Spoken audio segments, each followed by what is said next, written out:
All right, here we go. Let's see. It was me. I hit the start button before. She hit the start button before. All right, we're going to try. You guys could hear. Let me see if you can hear me now or see me now. This is Ted. Oh, you see me now? That's good. Oh, yay. Yay. It's our pretty face. There it is. Look at that. Yay. It's really Sarah's pretty face. It's not mine. Oh, come on.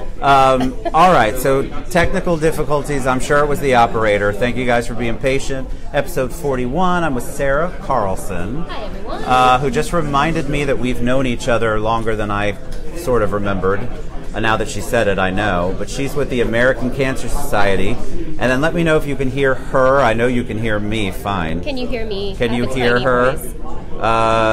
Sophie, can you see me? Sophie Nubani. Let's see if you can you see me, Lewis? There you go. All right, so we're on. Can you all see? Hear? Sophie says she can't see me. Uh-oh. When I open up, it goes back to. I can hear both of you. That's good. All right, so people are coming on. Let me know that you can hear us and see us. You can hear both of us. Always something in the world of Facebook. Look, you people are hearting it. Well, that's good. That's good. Thanks for the love. I can hear and see you. Thanks, Tim. All right, so let's keep going with that. So loud in the background. I know, Glenn. It's kind of loud in here. So we got to get. Sarah's gonna have to talk like she's. Or I'm just gonna like lean. She can lean right into me. She could talk to my vest.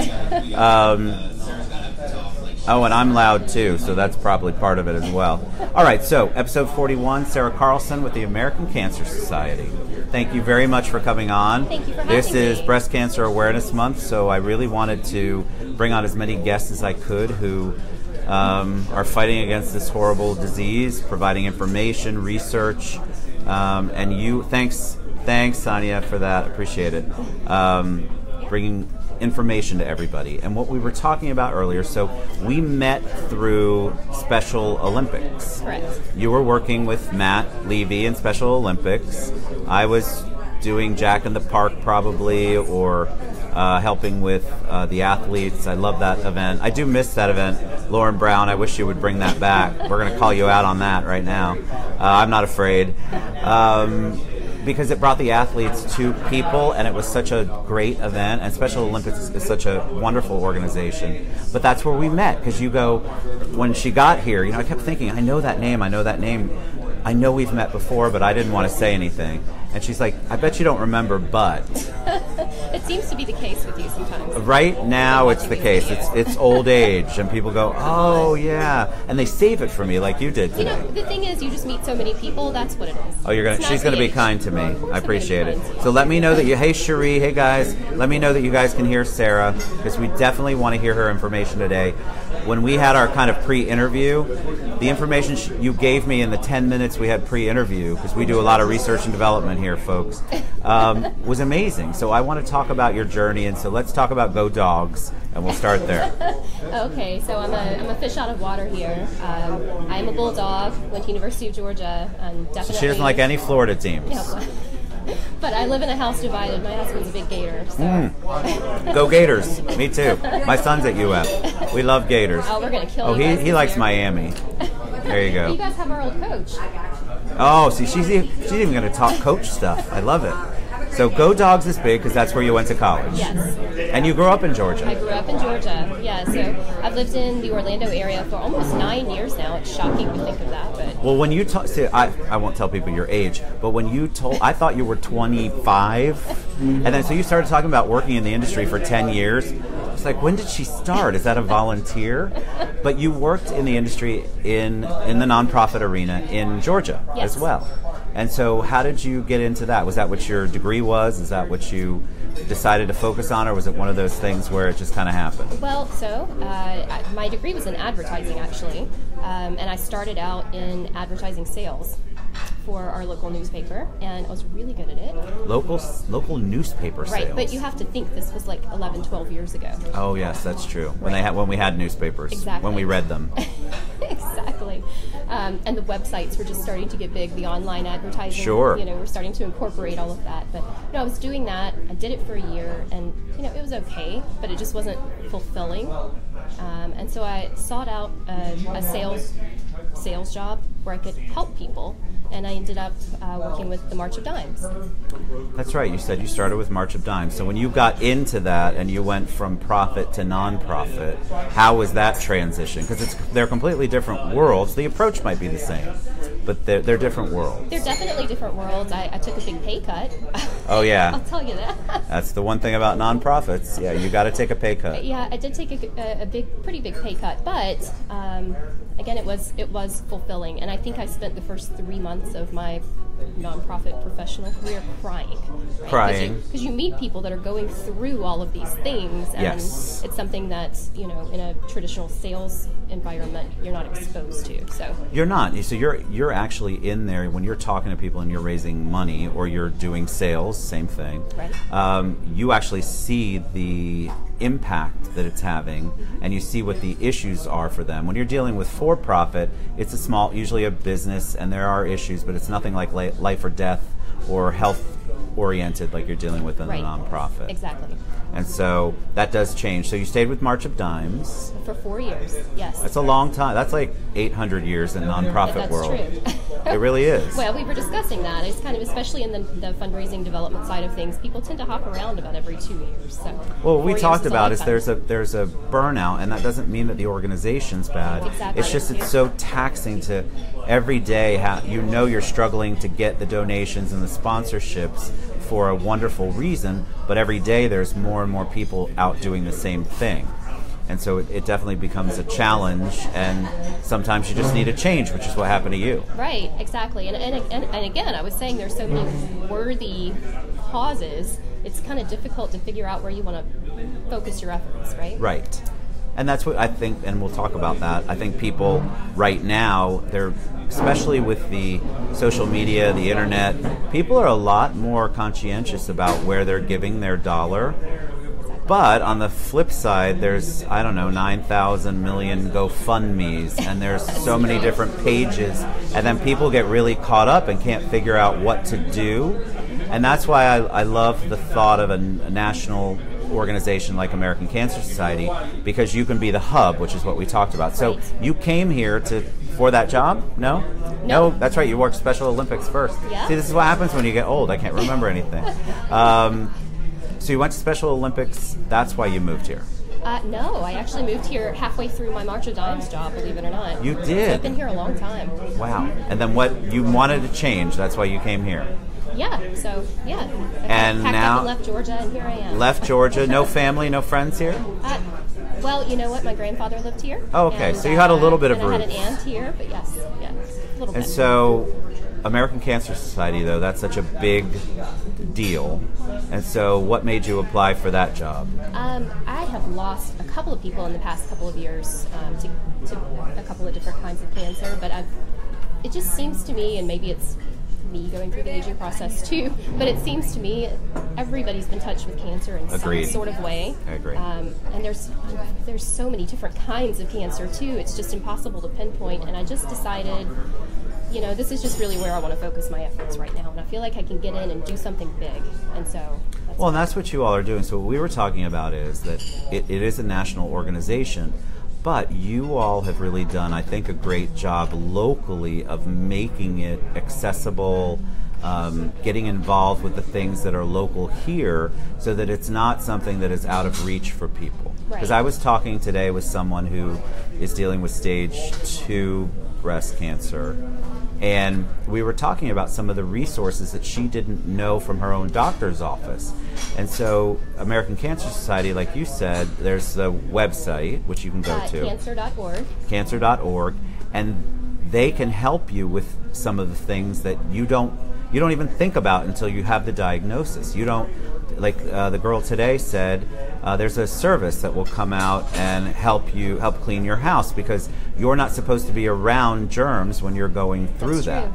And so she had to but she had to move her cat to her mom's house. But then she wasn't technically supposed to do any heavy lifting or cleaning, so having a cleaning service was a godsend for her. Mm-hmm. But not knowing that or not having the resources, because we all Google every time I get a head cold, told. I don't know what I have, but we all do it. We Google it and we self-doctor ourselves, and then we go, oh God, I've got these 10 different things, dengue fever, but you know that's not true. But when you actually get the diagnosis, to have a place to go, that's the initial hub, that's what American Cancer Society can do. Right. So there's a 1-800 number, and I apologize, I don't know it off the top of my head. We'll put it at the end of the show. We'll put it when we post. Yes, and it's a 24-hour hotline. You can call and ask anything from, Ted was saying he knows someone who had one sort of cancer and then got diagnosed with the second sort, and she's going to have 2 different treatments, and she doesn't know how those 2 treatments are going to interact with one another.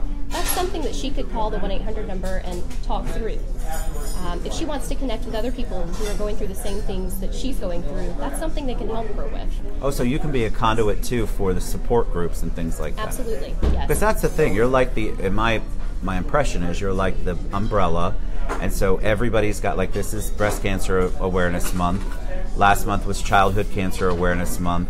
There's a month for everything, and there's so many different cancers out there. There's a walk, a run, a bowling thing, anything, because people are trying to raise money and awareness.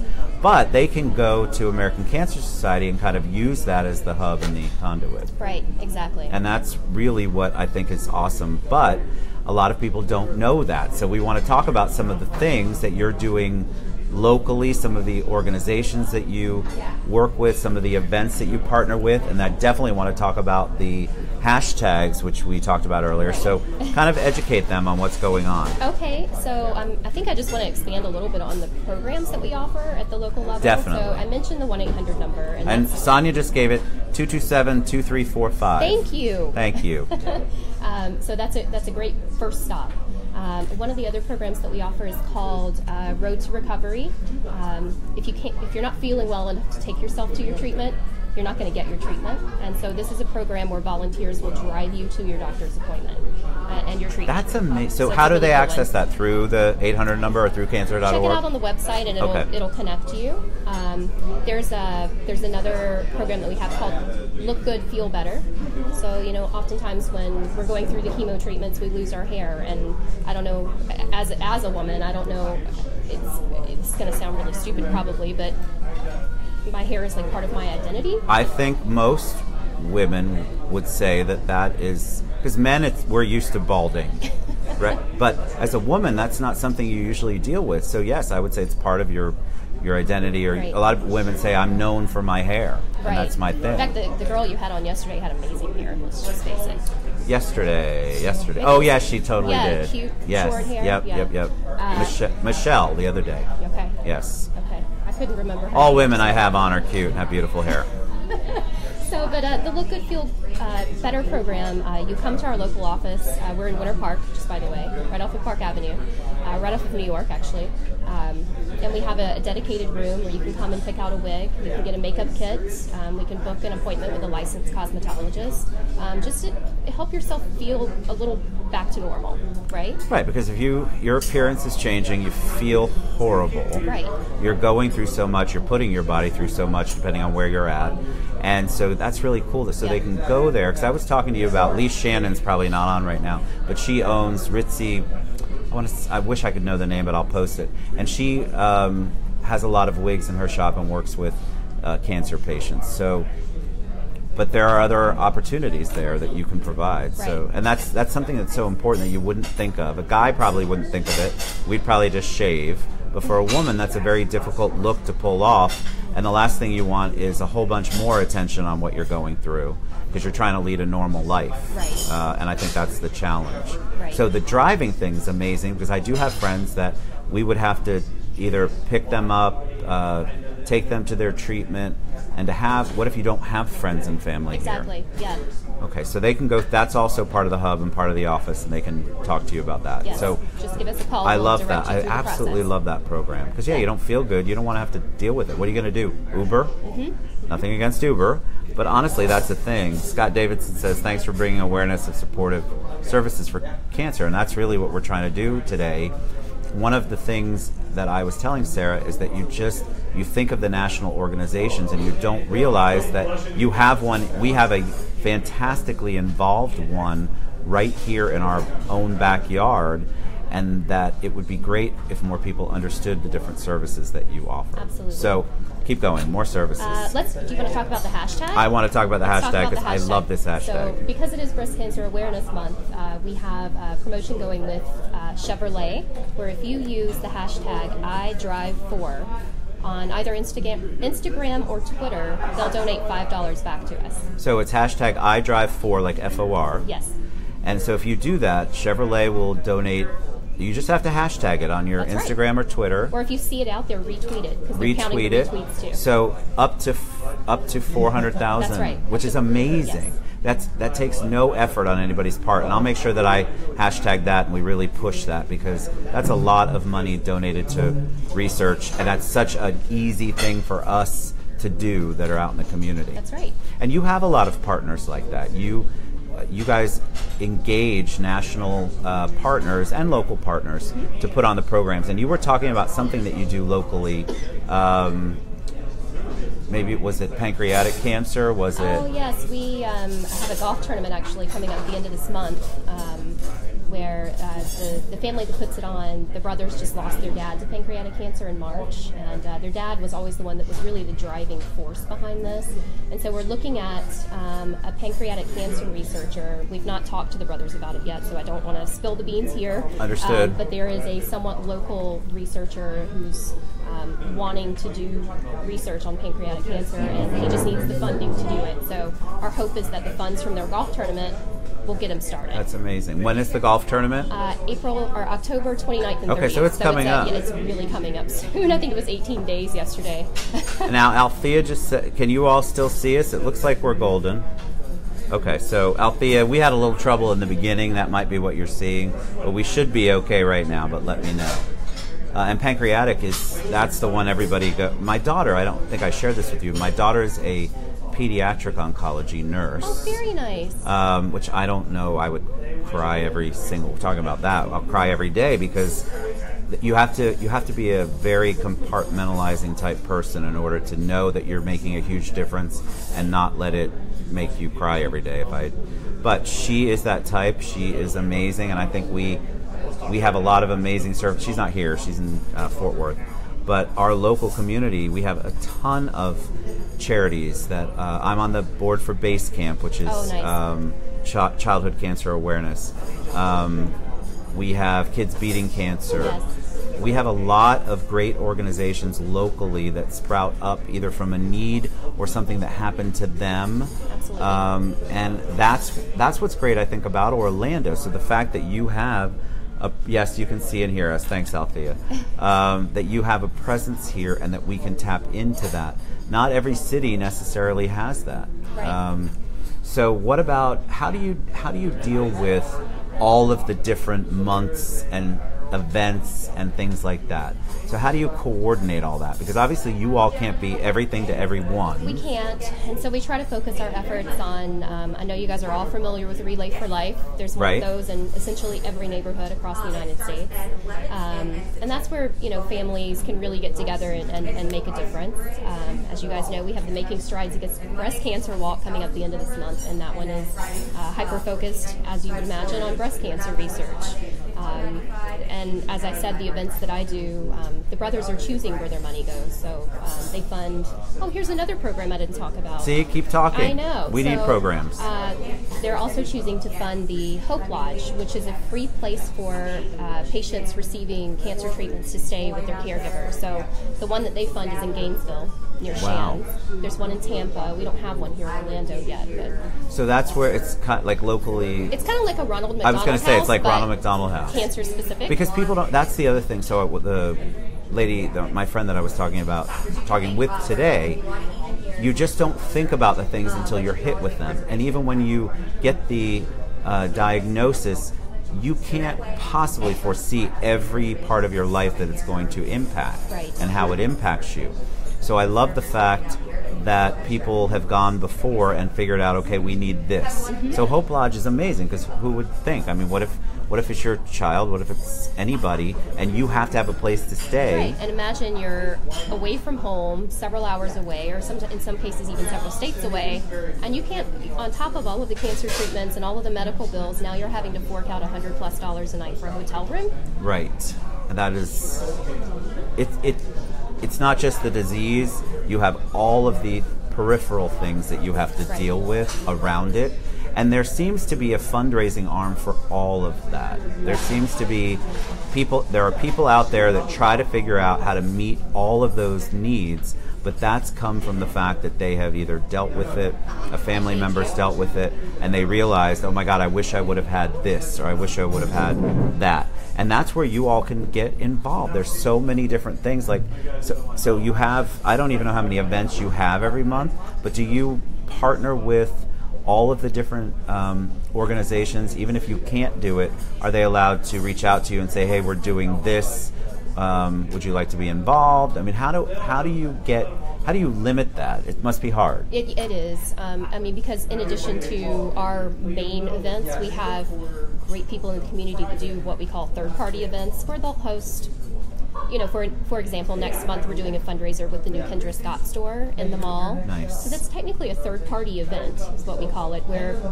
we send out the information and people show up and shop, and they're going to cut us a check for 20% of the proceeds. I love that. Right, and so... so people can do those kinds of things. People can do those sorts of things, absolutely. Yeah. And so do you prefer, like, is the best way, like, somebody gets diagnosed today, and they obviously are already in their devastated mode, is the best thing to go to cancer.org instead of Googling everything? I would think so, because you don't want them to think they have something that they don't have, and or freak out about the particular treatment. Exactly. I mean, facts are important, and I think it's good to know the facts, and it's good to be informed. So I think the first stop is cancer.org and the 1-800 number. And so you also, we're talking about programs, but what about research? Oh, yeah. So let's talk about the research, because that's amazing. So, yeah, there is a tremendous amount of research that goes on. For example, and Tracy Stein will kill me if I don't bring this up. Oh, yes, we have to bring that up. Yes. So my event in April is the Cattle Barons Ball. I'm sure if you have lived in Orlando, you've heard of that one. It's a big one. We hosted at Rose and Shingle Creek, and the fundraising that night goes toward pediatric cancer research. It's what the committee has chosen to focus on. And so you can go to the website cancer.org and read about all the research that's going on if you so choose. There's a lot of it. And you work with researchers all over the country, maybe all over the world, all over right? the world, really, yes. Because the person you were talking about on the pancreatic side, that's somebody up in Gainesville, right? And so how does that work? So there's probably, people are really always trying to figure out where the cure is. Right. So when the research comes in, do people apply for grants through American Cancer Society? How does that work with the funding? That is an excellent question. I would think that's how it works. Okay, but good. I don't work on that side of it, so I don't want to. She's the fundraiser. That's right. good, but cancer.org. I go and raise the money for it. But that's so important, though. I think raising the funds so that the research can be paid for is what we're all kind of doing. I mean, we want the services, obviously, because that has an immediate touch on people that are dealing with it and going through it. But the research is so critical, and that's how all of these new discoveries are coming in. And there are, I have a friend that we all probably know, Wendy Chioji, who posts, she does an amazing blog through Mark Middleton's group, Growing Bolder, and she talks about her struggle. She has been in every possible treatment regimen, experimental, and she blogs about what she goes through. But the great thing about what she puts out there is that she says there are alternatives, and there are people who you can go through trials. That's the word I'm looking for. And she's out there constantly being an advocate for that. God bless you. And I would think that that is something that we, as we're raising money, can begin to fund those trials, right? I mean, well, and just as an example, I think just looking, I took a brief look through some of our research before I came here, and a lot of it seems to be like the early research. So just as an example, I think it was last week or the week before, there was this big thing about the FDA passing this new drug or approving this new drug, and I think it has something to do with gene therapy. Yes. And American Cancer Society funded the initial research on that. That's in amazing. fact, the researcher thanked us in his note after the fact, so that was pretty exciting. Because if there's any potential to find a cure or to find alternate treatments, it's worth pursuing. It's worth pursuing, and I think that so many people are out there trying to do exactly that. I mean, why else would we raise money? Well, go to all these 5Ks, go to the bowling alleys, go to the events, go to the galas. We're all trying to figure out, because we've all been touched by it, we're all trying to figure out how to help the people who know that stuff, the researchers, right. Find ways, different ways, more effective and less invasive ways Absolutely. to help people, so that you're not dealing with radiation and chemo necessarily. And gene therapy is such a big thing. I mean, people are really getting into that, and I think you're awesome, Sonia Schmidt. We love you. She posted about Ritzy Rags, the wig place of Lee lovely. Shannon's. She posted the phone number. You're awesome. Thank you. But I think the bottom line is that I want people to understand that we have a local presence here. Absolutely. Sarah's right in Winter Park. They're a resource, so if you're going through it and you need help, you actually have the 800 number, which we just posted. You've got cancer.org, but we're blessed in the Orlando area, to have a really strong local presence. And I would say that would be where I would go first, that or cancer.org.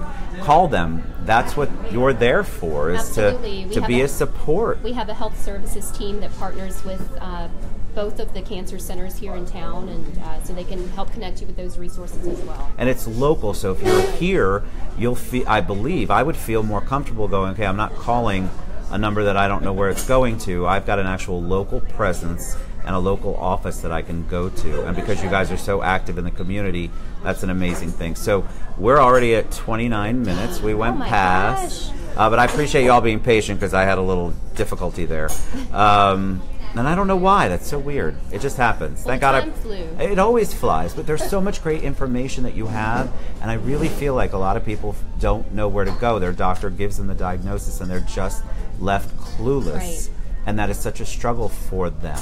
So if they have any questions, if you have any kind of help you need, you just want to figure out who you can talk to. Right. Not that you're a health counselor there, but you can direct them to somebody. Absolutely. And that's what's really important. And look, she just posted about 2018's Orlando Cattle Baron. You're awesome. She's the best. I need to meet you. Right, she's amazing. She's absolutely amazing. So thank you for being on. We gave a lot of information. The websites are all up there, but I will we definitely want to use that hashtag. Yes, hashtag iDrive4. iDrive4 FOR. And thank you so much for being on the show. Thank you. I Such an appreciate important having me. thing. And thank you all for watching. Thank you so much for watching. Thank you for the love and support. We love you guys, and we appreciate you. Thank you for being patient through the technical difficulties that I have no idea why they happened. I love all the thumbs. Oh, I know. Isn't that awesome? It goes across there. It's so cool. Yeah, the hearts too. So thank you guys. We love you. We'll see you tomorrow, and have a great one. And then we're going to have Sarah hit the finish button. Oh, that's See, right. I trained her on doing this. Thank you guys.